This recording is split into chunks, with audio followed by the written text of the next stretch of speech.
الأجل مولا مولا.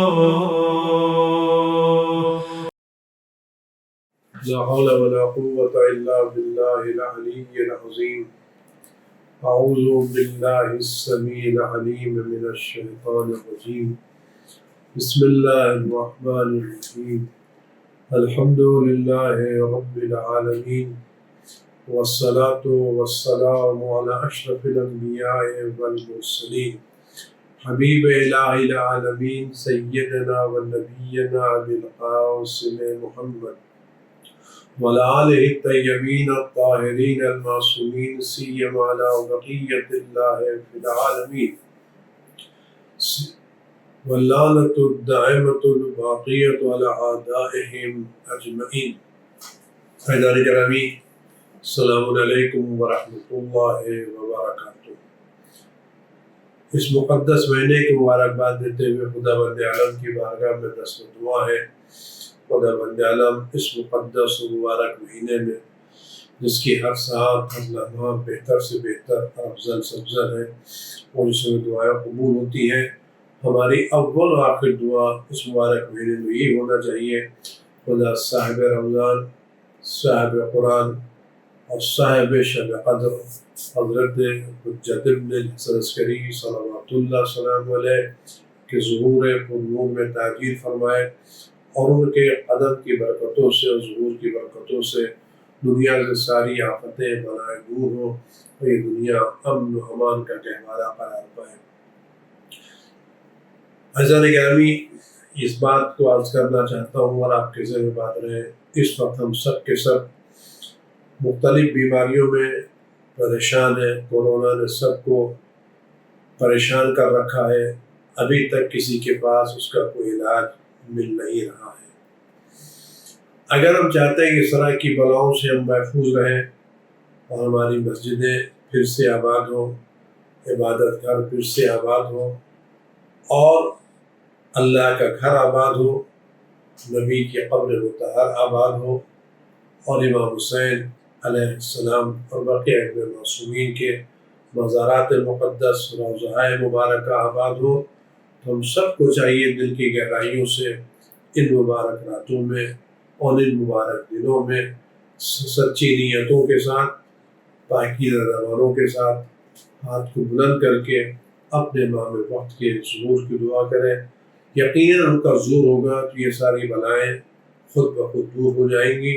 اگر ہم ان بلاؤں سے متاثر ہیں اور اس وقت ہمیں گھروں میں بیٹھنا اچھا نہیں لگ رہا ہے تو ہم کوشش کریں دل کی نیتوں کے ساتھ، سچائیوں کے ساتھ اپنے امام وقت کے ظہور کی دعا فرمائیں. عزیزان گرامی، اس سے پہلے آپ خدمت عرض کیا تھا کہ نماز شب کے فضائل کیا ہیں. یوں تو فضائل بہت ہی زیادہ ہیں. قرآن کریم میں مختلف آیتیں اس بات کی دلالت کرتی ہیں جو نماز شب کی فضیلت کے اعتبار سے آتی ہیں. خاص کر ان لوگوں کو اللہ نے بہت ہی زیادہ سراہا ہے، بہت ہی زیادہ ان کو عزت دی ہے، جو لوگ سحر کے وقت استغفار کرتے ہیں. وبالاسحار هم مستغفرون، جو رات کے وقت استغفار کرتے ہیں اور صبح اٹھ کے خدا بند عالم کی بارگاہ میں اپنے گناہوں کی معافی مانگتے ہیں. روایتوں میں اس کا بہت زیادہ تذکرہ کیا گیا ہے. قرآن کریم میں بھی جگہ جگہ پر اس کا ذکر موجود ہے اور یہ ایک بہت بڑی نعمت ہے جو اللہ تعالیٰ نے ہم کو دی ہے. والمستغفرین بالاسحار وبالاسحار هم یستغفرون. اللہ تعالیٰ نے ان لوگوں کی مدح کی ہے، تعریف کی ہے جو سحر کے وقت اٹھتے ہیں اور نماز شب پڑھتے ہیں. خدا پاک روایتوں میں ملتا ہے کہ جب بندہ نماز شب کے لیے اٹھتا ہے، خاص کر جوان. میں جوانوں کی بات اس لیے عرض کر رہا ہوں گرچہ میں خود اس منزل میں نہیں ہوں، قبر کی منزلوں سے زیادہ قریب ہو چکا ہوں. نہ معلوم کب اللہ کا پیغام آئے اور کب مجھے جانا پڑے. دعا کریں کہ انجام بخیر ہو. لیکن میں ایک بات آپ خدمت میں گزارش کرنا چاہتا ہوں، وہ یہ ہے کہ اگر کوئی آدمی آپ کے شہر میں آئے اور آپ کو فون کرے کہ میں شہر میں آیا تھا اور مجھے جانا تھا میں جس کام کے آیا تھا یہ سوچ کے آیا تھا اس کام میں کافی وقت لگے گا، لیکن الحمدللہ وقت کام بہت جلدی ہو گیا۔ اب مجھے واپس جانا ہے، ابھی میرے پاس اچھا خاصا وقت ہے، تو میں سوچتا ہوں کہ اس وقت میں آپ سے ملاقات کروں۔ تو یقیناً آپ کو اپنے دوست کی ملاقات اچھی لگے گی اور آپ اس فون کو اچھا سمجھیں گے۔ تشریف لائے، بہت دن سے ہم آپ کی زیارت کے مشتاق تھے، خدا کا شکر آپ کا کام جلدی ہو گیا اور ایک مدت کے بعد آپ سے ملاقات کی سعادت مل رہی ہے۔ لیکن اس کے لائق کوئی شخص ایسا ہو جو اپنی نہایت مصروفیت کے باوجود، اپنی تمام مشغولیت کے باوجود آپ کو فون کرے کہ میں آیا ہوں اور نہایت مصروف ہوں، میرے پاس وقت نہیں ہے، لیکن مجھے اچھا نہیں لگتا کہ میں شہر میں آؤں اور آپ سے ملاقات نہ کروں۔ مختصر سا وقت ہے لیکن میں تھوڑی دیر کے لیے بھی چاہتا ہوں آپ سے ملاقات کر لوں، مجھے اچھا نہیں لگے گا بغیر آپ سے ملاقات کیے اس شہر سے جاؤں۔ ان دونوں میں کس کی قدر آپ کے نزدیک زیادہ ہوگی؟ اس شخص کی قدر زیادہ ہوگی جو وقت گزارنے کے لیے آپ سے ملاقات کرنا چاہ رہا ہے، یا اس شخص کی قدر زیادہ ہوگی جو وقت نکال کر کے آپ سے ملاقات کر رہا ہے؟ آپ غور کریں، اس شخص کی قیمت زیادہ ہوگی جو آپ سے ملاقات کر رہا ہے وقت گزارنے کے لیے، یا اس کی قیمت زیادہ ہوگی جو وقت نکال کر کے آپ سے مل رہا ہے؟ آپ یقیناً جواب یہی دیں گے کہ اس شخص کی قدر زیادہ ہوگی جو وقت نکال کر کے مل رہا ہے۔ بھائیان گرامی، عمر کے اس منزل پر جب آدمی بوڑھا ہو جاتا ہے، ریٹائر ہو جاتا ہے، کسی کام کا نہیں رہتا اور وقت گزارنے کو ہوتا ہے، تو اس وقت جو مسجد میں آتا ہے، نماز پڑھتا ہے، وہ زندگی کا وقت گزار رہا ہے، وہ عبادت میں وقت گزار رہا ہے۔ لیکن وہ جوان جو اپنی زندگی کی مصروفیت میں، اپنی جوانی کے عروج میں، اپنی قوا کے عروج میں جب وہ نماز شب پڑھتا ہے، تو یہ وہ شخص ہے جو وقت نکال کر کے خدا سے ملاقات کرتا ہے۔ لہذا جوانی کی عبادت خدا کو زیادہ پسند ہے۔ اللہ اس مبارک مہینے میں ہمارے بزرگ تو نماز شب پڑھے، خدا ان کو توفیق دے، ان کو صحت دے، ان کو سلامتی دے، اس بلا سے ان کو محفوظ رکھے، ان کو توفیق عطا کرے۔ لیکن اسی کے ساتھ ساتھ میں گزارش کروں اپنے جوانوں سے، اپنے بچوں سے، اپنے دوستوں سے کہ آپ اگر چاہتے ہیں آپ کا درجہ خدا کی نظر میں بڑھ جائے اور خدا بند عالم فرشتوں سے آپ کا نام لے کے مباحات کرے، فخر کہ دیکھو میرے اس بندے کو، دیکھو کہ نیند کی شدت کے باوجود، نیند کی ضرورت کے باوجود اس کی آنکھوں میں نیند بھری ہوئی ہے، دن بھر کا تھکا ہوا ہے، نرم بستر پر آرام کر رہا ہے، لیکن میری ملاقات کے خاطر، میری مناجات کے خاطر اپنی آنکھوں کو ملتا اٹھ رہا ہے، تم گواہ رہنا میں نے اس کو معاف کر دیا ہے۔ تو میرے جوانوں، میرے عزیزوں، میرے بھائیوں، اس مبارک مہینے کو غنیمت جانے، خاص کر ان دنوں میں جب اپنے گھر میں ہیں اور بہت زیادہ ہماری مصروفیت نہیں ہے، تو ان دنوں میں ہم اس نماز شب کو کسی بھی صورت میں فراموش نہ کریں۔ لیکن اسی کے ساتھ ساتھ ہمیں ایسا بھی ملتا ہے کہ کچھ لوگ ایسے ہیں جن کو نماز شب پڑھنے کا موقع نہیں ملتا۔ قرآن کریم کی ایک آیت ہے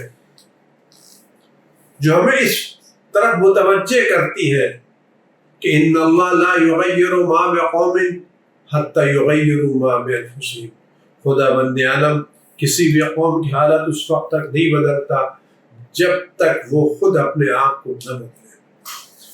امام اول حضرت علی ابن ابی طالب علیہ السلام، امیر المومنین علی ابن ابی طالب علیہ السلام دعائے قبائل میں ارشاد فرماتے ہیں، اللہم اغفر لی الذنوب التي تغیر النعم، پروردگار بخش دے میرے ان گناہوں کو جو نعمتوں کو بدل دیتی ہیں۔ تو خدا فرماتا ہے کہ ہم اس وقت تک نہیں بدلتے جب تک تم اپنے آپ کو نہ بدلو۔ مولا فرماتے ہیں خدا اس وقت تک نعمتوں کو نہیں چھینتا جب تک تم سے کوئی ایسے گناہ صادر نہ ہو جو نعمتوں کے سلب ہو جانے کا سبب بن جائے۔ تو اگر نماز شب ایک عظیم نعمت ہے جو خدا بند عالم نے اپنے پیغمبر کو ضروری قرار دی تھی اور جس کی وصیت رسول اللہ صلی اللہ علیہ وسلم نے علی ابن ابی طالب علیہ السلام سے کی تھی، اور جس نماز شب میں دعا کرنے کی سفارش امام حسین علیہ السلام نے اپنی بہن جناب زینب سلام اللہ علیہ سے کی تھی، تو وہ نماز شب جو اتنی عظیم ہے کہ جناب زینب سلام اللہ نے شام غریبہ نہیں چھوڑی، امام حسین اس نماز شب میں اپنی بہن سے التماس سے دعا کہی، مولا کائنات سے رسول اللہ نے وصیتیں کی، علیک بصلاۃ اللیل، نماز شب پڑھا کرو۔ تو یہ اتنی بڑی فضیلت کی چیز جس کے میں نے عرض کیا تھا، اللہ نے اتنا ثواب دیا ہے کہ جس کو آدمی سوچ نہیں سکتا خدا نے نماز شب کا کیا ثواب رکھا ہے۔ تو اس نماز شب سے ہم کیوں محروم ہو جاتے ہیں؟ خدا تو محروم کرنا نہیں چاہتا۔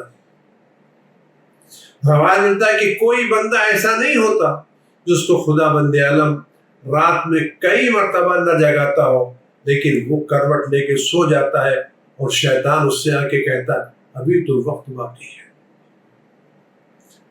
کتنی مرتبہ ایسا ہوتی کہ آنکھ کھل جاتی ہے کہ چلو نماز شب پڑھ لیں، گھڑی دیکھتے ہیں ابھی تو 1 گھنٹہ نماز صبح ہے، نماز شب میں تو آدھا گھنٹہ لگے گا، باقی ہم آدھا گھنٹہ کیا کریں گے، چلو آدھے گھنٹے اور سو لیتے ہیں، اٹھ جائیں گے۔ اب جو کروٹ لی تو اس وقت آنکھ کھلی جب مؤذن اللہ اکبر کی اذان دے رہا تھا، یہ اس وقت آنکھ کھلی جب گھر والوں نے آواز دی اٹھیے صبح کا نماز قضا ہونے کے قریب آ چکی ہے۔ یہ کون ہم کو لوریاں دے کے سلا دیتا ہے؟ یہ وہ شیطان ہے جو ہمارا جانی دشمن ہے۔ روایت میں ہے امام جعفر صادق علیہ السلام کی روایت ہے، ان الرجل لا يكذب الكذب فيحرم بها صلاۃ اللیل، انسان کوئی جھوٹ بولتا ہے، اس جھوٹ بولنے سے وہ نماز شب سے محروم ہو جاتا ہے۔ یعنی اللہ جب کوئی نعمت چھینتا تو آدمی سوچے اگر آج مجھے نماز شب پڑھنے کی فرصت نہیں ملی تو مجھ سے کون سا گناہ سرزد ہوا ہے، خدا تو بلا رہا ہے، یہ کون سی گناہ ہے جو ہم سے سرزد ہوئی ہے۔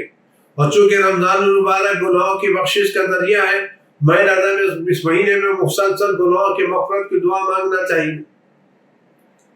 اور اسے فرماتے ہیں جب آدمی نماز شب سے محروم ہو جاتا ہے تو رزق سے محروم۔ رزق کی محرومی کا مطلب کیا ہے؟ رزق کی محرومی مطلب یہ نہیں کہ اس کو صبح کا ناشتہ نہیں ملے گا، دوپہر کا کھانا نہیں ملے گا، آخری وقت میں اس کو مہینے میں سیلری نہیں ملے گی۔ رزق کا مطلب یعنی وہ ان چیزوں سے محروم ہو جاتا ہے جو خدا کی قربت کا ذریعہ ہوتی ہے۔ رزق کھانے پینے کا نام نہیں ہے، رزق اس غذا کا نام ہے جو انسان کو عبادت الہی سے قریب کرے۔ وہ کھانا جو انسان کو عبادت الہی سے دور کرے وہ رزق نہیں ہے۔ تو جب انسان کہتا کوئی جھوٹ بولتا ہے تو نماز شب سے محروم ہو جاتا ہے، اور نماز شب سے محروم ہوتا ہے تو رزق سے محروم ہو جاتا ہے۔ ہو سکتا ہے اس کی وجہ یہ کہ جس دن نماز شب نہیں پڑھی اس دن اس کے یہاں خیرات بھی نہیں نکلے گی، کسی کے ساتھ کوئی نیکی بھی نہیں کرے گا، کسی رشتہ دار کے ساتھ صلہ رحم بھی نہیں کرے گا، یہ بھی تو رزق ہے۔ امام زہرا اللہم ارزقنا توفیق الطاعہ، پروردگار ہمیں توفیق اطاعت سے رزق عطا کر، یعنی ہمارا رزق اطاعت کی توفیق ہے۔ تو رزق سے محروم ہو جانا کیا؟ یعنی خدا کی اطاعت سے محروم ہو جانا۔ اس کے بعد ایک روایت اور بھی ہے، ایک شخص مولا کائنات حضرت علی ابن ابی طالب علیہ السلام کی خدمت حاضر ہوتا ہے، فقال انی حرمت الصلاۃ باللیل، مولا میں نماز شب پڑھنے سے محروم ہو گیا، میں نماز شب نہیں پڑھ پاتا، میں نماز شب پڑھنے سے محروم ہوں۔ تو مولا نے کیا فرمایا؟ انت رجل قد قیدتک ذنوب، تم وہ ہو جس کو تمہاری گناہوں نے قید کر رکھا ہے۔ تم وہ ہو جس کو گناہوں نے قید کر رکھا ہے. لہذا اگر ہم نماز شب پڑھنے سے محروم ہو رہے ہیں تو اس کا مطلب ہے ہمارے گناہ زیادہ ہیں. اور اگر ہم اس مبارک مہینے میں نہ پڑھ سکیں تو کب پڑھیں گے؟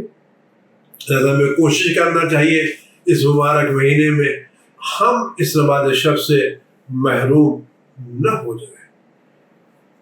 جھوٹ نماز شب سے محروم کر دیتا ہے، گناہ نماز شب سے محروم کر دیتی ہے، اور ہماری کاہلی. اس کے امام فرماتے ہیں کہ وہ شخص ہم میں سے نہیں جو نماز شب نہ پڑھتا ہوں. تو اگر ہم چاہتے ہیں اہل بیت کے شیعوں میں شامل ہو تو ہمیں نماز شب پابندی سے پڑھنا چاہیے. یہ نماز شب اللہ نے بہت آسان رکھی، بہت آسان.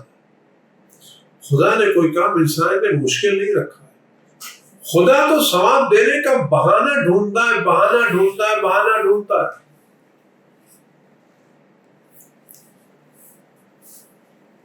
مصلی پر کھڑے ہو جاؤ،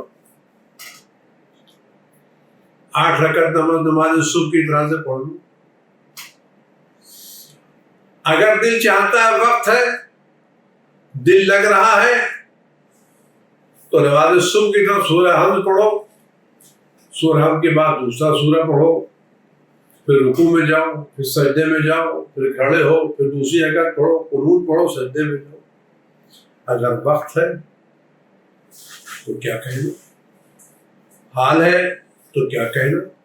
اور اگر وقت نہیں ہے یا حال نہیں ہے تو بغیر صرف سورہ حمد پر اکتفا کرو، صرف سورہ حمد پر اکتفا کرو. 8 رکعت نماز، ہر رکعت میں صرف سورہ حمد پڑھو، اس کے بعد رکوع میں جاؤ، سجدے میں جاؤ، پھر کھڑے ہو، پھر سورہ حمد پڑھو، پھر صرف قنوت میں اللہم صلی علی محمد وآل محمد وعجل فرجهم کو، پھر رکوع میں چلے جاؤ. اس طرح سے 8 رکعت پڑھ لو اور 2 رکعت نماز شب پڑھ لو اور 1 رکعت اسی طرح سے پڑھ لو. خدا تو ثواب کا بہانہ ڈھونڈنا چاہتا ہے نا.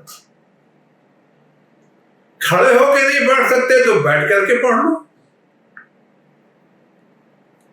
اگر رات کے آخری حصے میں نہیں اٹھ سکتے تو سونے سے پہلے پڑھ لو. اگر قضا ہو گئی ہے تو دوسرے دن پڑھ لو. خدا کتنا ہم پر رحیم ہے دنیا میں کوئی آدمی کہ جس نے کسی بینک سے قرض لیا ہو اور بینک کو اتنا دینے کے لیے تیار ہو کہ تم پورا نہیں دے سکتے تو جتنا اتنا دے دو، اتنا دے سکتے تو آدھا دے دو، آدھا نہیں دے سکتے 10% دے دو. ہے کوئی اتنا؟ خدا کتنا کریم ہے. اگر پوری تفصیلات کے ساتھ نہیں پڑھ سکتے پوری تفصیلات کے ساتھ تو نہ پڑھو، صرف عمل پر اکتفا کرو. 8 رکعت نہیں پڑھ سکتے 6 رکعت پڑھو، 6 رکعت نہیں پڑھ سکتے 4 رکعت پڑھو، 4 رکعت نہیں پڑھ سکتے 2 رکعت پڑھو. نماز شب تو کم از کم 2 رکعت نماز شفا پڑھ لو، 1 رکعت نماز وتر پڑھ لو. کم از کم یہ نام تو رہے کہ تم نماز شب پڑھنے والوں میں شامل ہو گئے ہو. آپ دیکھیں جو لوگ خدا کے محبوب بندے تھے وہ کس طرح نماز شب ہوتے تھے. پیغمبر اکرم صلی اللہ علیہ وسلم کے بارے میں ملتا ہے کہ کبھی پوری رات نہیں سوئے، بستر پر گئے، تھوڑی دیر سوئے، اٹھے، مسواک کی، وضو کیا، مسجد میں آئے، 4 رکعت نماز پڑھی، پھر گھر میں چلے گئے، پھر سوئے، پھر تھوڑی دیر کے بعد اٹھ گئے، پھر وضو کیا، پھر مسجد میں آئے، پھر 6 رکعت نماز پڑھی، پھر سو گئے، پھر اٹھے، پھر 2 رکعت نماز پڑھی، پھر 1 رکعت نماز پڑھی، پھر نافلہ صبح پڑھی. یعنی وہ بے چین رہتے تھے خدا سے ملاقات کرنے میں. اور خدا کیا کہتا ہے؟ پیغمبر کتنا کھڑے رہتے تھے. کبھی 2/3 رات عبادت کرتے تھے، کبھی آدھی رات عبادت کرتے تھے، کبھی 1/3 رات عبادت کرتے تھے. اور اتنی عبادت کرتے تھے قرآن کا تاہا مانزلنا علیک القرآن تشقا. یہ پاک و پاکیزہ ہم نے قرآن چاہتے کہ آپ اپنے کو مشقت میں ڈالیں. کیوں؟ اس لیے کہ پیغمبر کو خدا سے مناجات کرنے سے مزہ ملتا. آج کی راتوں میں، اس مبارک مہینے کی راتوں میں سب سے بہتر کام یہ ہے ہم نماز شب پہ کھڑے ہو جائیں. اور خاص کر عزیزوں، میں سے تفصیلات بہت ہے، اس میں جانے کی ضرورت نہیں ہے، اور اتنی تفصیلات آپ کتابوں میں پڑھ لیں. لیکن بہترین کام یہ ہے کہ آدمی جب نماز وتر کے لیے ایک ہاتھ میں تسبیح لیتا اور ایک استغفر اللہ ربی واتوب الیہ، استغفر اللہ ربی واتوب الیہ. خدا اس 70 مرتبہ اس کی ساری گناہ. آپ رحمت الہی کو تو دیکھیں، کرم الہی کو دیکھیں. اس 70 مرتبہ کہنے میں کتنا وقت لگتا ہے عزیزوں. 2-3 منٹ زیادہ کا وقت نہیں لگتا، 5 منٹ زیادہ کا وقت نہیں لگتا. اگر ہم 24 گھنٹوں کو منٹ میں تبدیل کریں اور یہ احساس کریں ہم نے کتنے منٹوں میں گناہ کی ہے، تو صرف 3 منٹ میں، 2 منٹ میں استغفر اللہ واتوب الیہ، یا استغفر اللہ واسألہ التوبہ، استغفر اللہ واتوب الیہ، الہی علف 10 منٹ میں ہم 24 گھنٹے کی گناہ بخشوا دیں. کیا یہ رحمت الہی نہیں ہے؟ یہ کیا کرم نہیں ہے؟ خدا بند عالم مبارک مہینے میں بخشش کا راستہ کھول دیا ہے. آئیے ہم سب مل کر کے اس نماز شب کا اہتمام کریں، اور نماز وقت میں جب اپنے ہاتھوں کو دعا کے لیے اٹھائیں خدا کے، تو میری گزارش ہے سب سے پہلے دعا کریں زہرا کے لال کے ظہور کے لیے. دعا کریں عثماء کے پسلی کے درد کو دور ہونے کے لیے، جو اپنے پسلی پر ہاتھ رکھ کے آواز دے رہی میرا مہدی ہوتا تو آج یہ لوگ. آپ دعا کریں اس مہدی کے لیے جس کے ظہور کا انتظار انبیاء کر رہے ہیں. عزیزو، یہ مبارک مہینہ دعاؤں کا مہینہ ہے. ان دعاؤں میں سب سے پہلی دعا اپنے امام کے ظہور کی دعا کریں. یہی ہماری توفیق ہے، یہی ہماری سعادت ہے، یہی ہماری عنایت ہے. اور ہم سب کو اس مقدس مہینے میں قاعدے سے نماز شب پڑھنے کی توفیق عنایت فرمائے. اس کی تفصیلات کتابوں میں موجود ہیں، فی الحال ان کے ذکر کرنے کا وقت نہیں ہے. خدا بند عالم ہم سب کو بہترین توفیق عطا فرمائے، اور نماز شب ہماری قضا نہ ہونے پائے. اور اس نماز شب میں اپنا بھی استغفار کریں اور اپنے بزرگوں بھی استغفار کریں.